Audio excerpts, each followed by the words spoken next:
What is up, you guys? Welcome back to the channel.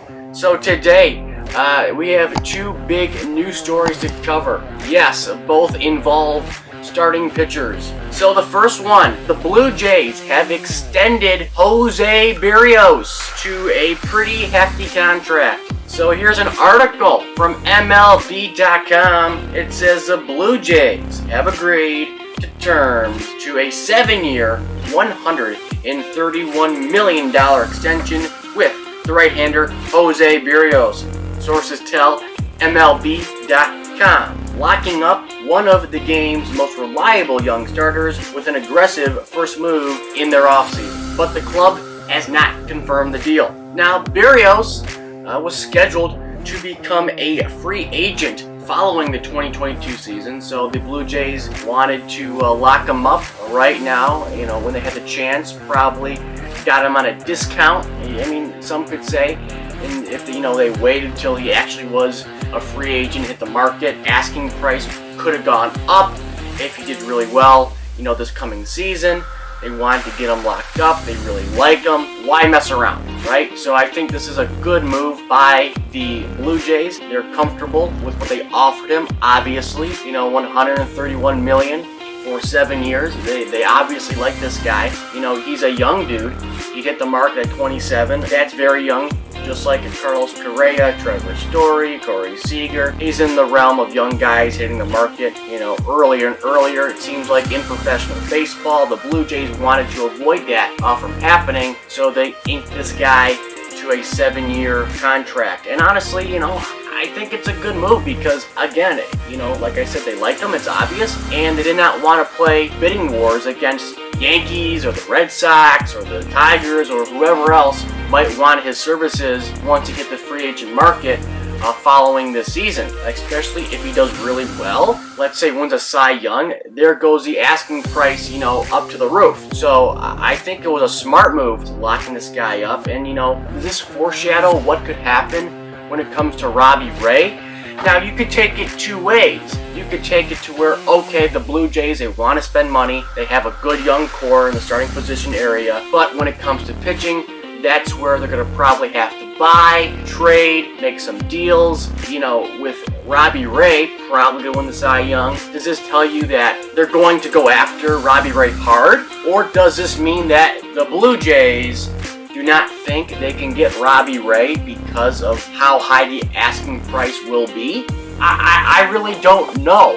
It's an interesting scenario because $131 million for 7 years, that ain't cheap. You know what I mean? So if they give Berríos 7 and I'm Robbie Ray and I win the Cy Young, you gotta give me at least 8 or 9, at least close to 200. I feel like that's only fair if you're Robbie Ray in his camp. I mean, if you're Robbie Ray and you just saw what the Blue Jays gave Berríos, I'm thinking, well, shoot, if I win the Cy Young, I'm 10 times more valuable than Berríos. Now, is that true? No one really knows. It varies year to year, right? But this year, obviously Robbie Ray is better than Berríos. But stats-wise, they're pretty similar if you really look at the numbers. Because Berríos this past season was 12-9, record was good. ERA was at 3.52, 32 games started, 192 innings pitched.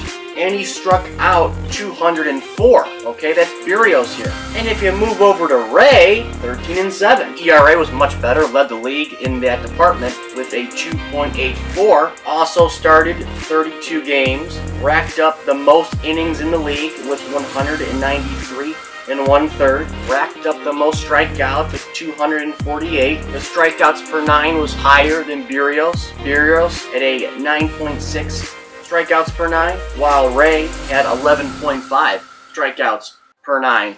So, I mean, Ray, numbers-wise, was obviously a little bit better than Berríos. So, if you're Ray's camp, I don't blame him for asking more money than what Berríos got, if you really want to go back to Toronto. But what do you do if you're the Blue Jays? I think you got to go hard after Ray, no matter what now. You forego your poker face, so to speak. You know what I mean? Your cards are laid out on the table. Everybody knows what you got. Everybody knows what you have to do. And what you have to do is sign Robbie Ray to a long-term deal. Get Simeon at this point. He's on the back burner in my mind. Get Ray. And after you get Ray, then you can do whatever you want. So that's my opinion on the Berríos signing. Alright, topic number 2 involves Noah Syndergaard. Well, he's not going back to the Mets, he's going to the West Coast. The Angels have acquired the big, tall, right-handed pitcher, Thor. Here's an article from MLB.com. It says the Angels GM made it clear at the annual GM meetings that upgrading the starting pitching was going to be a top priority this offseason. Well, the Angels made their first major move to address the rotation on Tuesday, agreeing to terms with right-hander Noah Syndergaard on a one-year deal worth $21 million, a source told MLB.com's Anthony DiComo. The club has not confirmed the deal, which is still pending a physical. Now, I think this is great for the Angels. It was a smart move. $21 million. That's not a lot of money for what this guy could be. It's really not a lot when you look at it in this sense. So the qualifying offer was $18.4 million from the Mets, which he declined. Well, the Angels basically only gave him an extra $3 million to get him to the $21 million, which he got on the 1 year. That's nothing. I mean, in baseball terms, that is nothing. I mean, I don't know what Syndergaard was expected to get. I mean, was it in his mind he just wanted to eclipse $20 million? If he had to get a 1 year deal, maybe.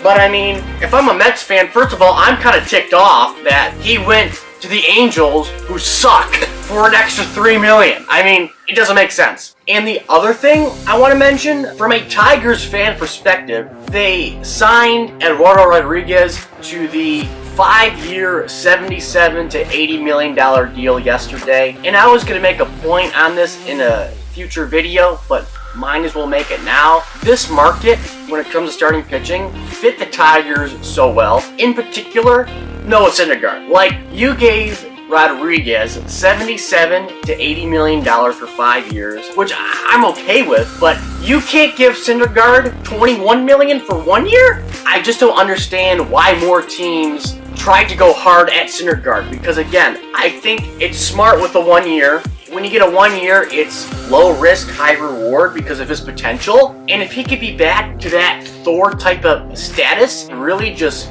fire, bullets out of that right arm and be 2015-esque, then it's a win-win for any team. And I think the Tigers could have used Syndergaard this year in particular. I mean, if they signed him to a 2-year deal, I'd be fine with it. 3-year, But 1 to 2 years for Syndergaard for a team like the Tigers who are trying to win, I'd be all for it. I don't know why they could not give this guy $21 million, being the Tigers. They have high payroll. They're right up there with the Red Sox, the Yankees, the Angels. So it just doesn't make sense to me when it comes to why the Tigers did not go hard at Syndergaard. Maybe they're getting Greinke. Maybe they're getting Verlander. Maybe they're trying to get Correa. If they get Correa, my attitude will be much different, obviously. But still, I think Syndergaard could have been a good fit here in Detroit. But again, for the Angels, great deal, awesome deal. 1 year, low risk, high reward, in potential. I love it. For the Angels getting Syndergaard and for the Blue Jays extending Berríos. So that's all I got for today's video. Like, comment, and subscribe. Comment down below your thoughts on the 2 moves that happened here today. And as always, I'll catch you guys later.